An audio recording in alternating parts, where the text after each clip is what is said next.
Hi, in this short video I'd like to talk briefly about managing online learning environments and how to do so in a way that allows you to personalize them for your learners and best meet their needs. I started years ago in making resources available in an online environment, and I feel like I continue to refine and improve my process even today, even after all this time.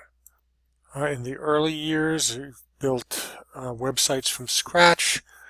We then used to move to a Moodle environment.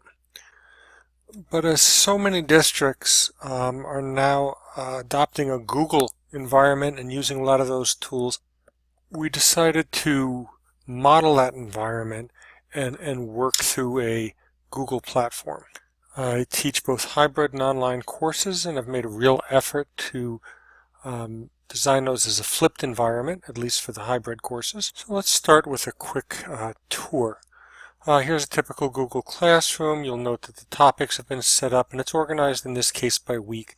I do tell teachers that when they're setting up their own classrooms, they have to use an organizational structure that makes sense. Now, just setting up this structure and posting content is not going to make this very interactive for users. So there's some other things that you need to look at. One is take advantage of your survey tools, whether it be more complex surveys or simply gathering information of a simpler nature. The key to working online is keeping that communication up, so giving your students good channels to communicate. These can be through surveys or forums, certainly through email, sometimes through shared documents. So here's an example of a document that we put for class bios. I put an example for myself up at top, but as you scroll down you would find the other students in the class, and so we worked in this collaborative environment to make sure that people knew how to do it. Google Classroom has made it a lot easier to distribute and collect files. Most of your users will be able to do this without any problem, but a couple of keys to this are designing resources that are very well documented, clear, and go step by step. I'd also highly recommend providing resources in multiple modalities, video in particular, as many people find that useful. And it allows different users to access the information differently. Some will choose to watch it at accelerated speeds or to skip it and find their information by another means. Others have that option of replaying it, watching it slower.